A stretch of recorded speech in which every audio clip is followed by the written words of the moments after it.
पिछले पार्ट में आपने देखा कि ऐश के ड्रैगनाइट ने लैंस के ड्रैगनाइट को हराकर ऐश को बैटल जिता दी और लास्ट में लैंस ने आकर ऐश से हाथ मिलाया और उसको गुड लक बोला।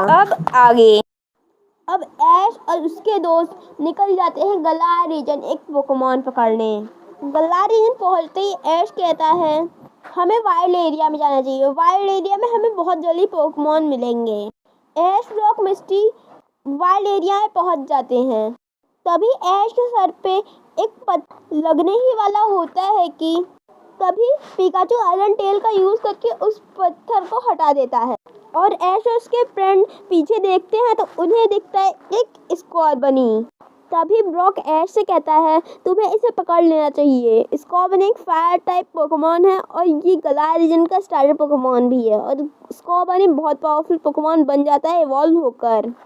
तभी ऐश एक पोकेबॉल फेंकता है स्कॉर्बनी के ऊपर, पर स्कॉर्बनी अपने पैरों की मदद से उस बॉल को किक कर देता है और स्कॉर्बनी उस पोकेबॉल से कैच नहीं होता और वो पोकेबॉल बर्बाद हो जाती है। तभी ऐश का पिकाचू स्कॉर्बनी के ऊपर एक आयरन टेल का यूज करता है और उसी वक्त स्कॉर्बनी के ऊपर ऐश एक पोकेबॉल फेंक देता है। पिकाचू के आयरन टेल से बचने के लिए स्कॉर्बनी हटता है पर उसके ऊपर पोकेबॉल लग जाती है और ऐश स्कॉर्बनी को कैच कर लेता है।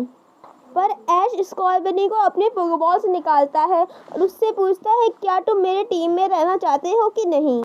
पर स्कॉर्बनी ऐश की टीम में रहना चाहता था क्योंकि उसने एक ट्रिक की मदद से उसे कैच कर लिया और स्कॉर्बनी को ऐश बहुत अच्छा लगा था। तभी ब्रॉक ऐश से कहता है ऐश अब हमें कैंटो रीजन चलना चाहिए प्रोफेसर ओक के पास और ऐश मिस्टी ब्रॉक तीनों निकल जाते हैं कैंटो रीजन की तरफ को और कैंटो रीजन में ही आते ही ऐश प्रोफेसर ओक से मिलता है और कहता है प्रोफेसर ओक मैंने दोनों क्राइटेरियाज को फुलफिल कर दिया है। तो प्रोफेसर ओक कहते हैं तुमने किस किस रीजन के चैंपियंस को डिफीट किया है। तो ऐश कहता है प्रोफेसर ओक मैंने पहले ही 5 रीजन के चैंपियंस को डिफीट किया था जो थे स्टीवन, आइरिस, सिंथिया, लियोन और मैं अलोला रीजन के चैंपियन खुद ही था प्रोफेसर कुकुई के डिफीट करके। और उसके बाद मैंने डायंथा और लैंस को डिफीट कर दिया जो कार्लोस, जोटो और कैंटो रीजन के चैंपियन थे। फिर ऐश से प्रोफेसर ओक पूछते हैं तुमने तो सिर्फ 7 रीजन के पोकेमॉन्स को कैच किया था, तुमने गलार से कौन सा पोकेमॉन कैच किया है। तभी ऐश स्कॉर्बनी को निकाल के दिखाता है प्रोफेसर ओक को और कहता है यही पोकेमॉन मैंने गलार रीजन में कैच किया है। प्रोफेसर ओक ऐश से कहते हैं कि मैं तुम्हें बताना भूल गया था ऐश, पोकेमॉन वर्ल्ड में एक और रीजन है जिसका नाम है पांडा रीजन। उस रीजन की चैंपियन का नाम है गीता। प्रोफेसर ओक कहते हैं तुम्हें गीता को डिफीट करना होगा और पांडा रीजन के एक पोकेमॉन को कैच करना होगा। तभी ऐश प्रोफेसर ओक से कहता है मैं और मेरे दोस्त मिस्टी और ब्रॉक और सरीना कल निकलेंगे पांडा रीजन की तरफ को और पांडा रीजन निकलने से पहले ऐश बहुत सारी ट्रेनिंग करता है अपने सारे पोकेमॉन्स के साथ।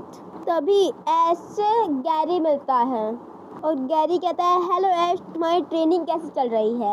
ऐश गैरी को बताता है कि वो अब पोकेमॉन मास्टर बनना चाहता है और उसके लिए उसने Pokemon world master championship join करी है। तो गैरी कहता है ठीक है ऐश तुम अपनी ट्रेनिंग करो। सुबह होते ही ऐश और ऐश के फ्रेंड्स निकल जाते हैं पांडे रीजन के लिए। इस वीडियो में बस इतना ही था। मिलते हैं किसी और नए वीडियो में। सी यू अगेन, बाय बाय।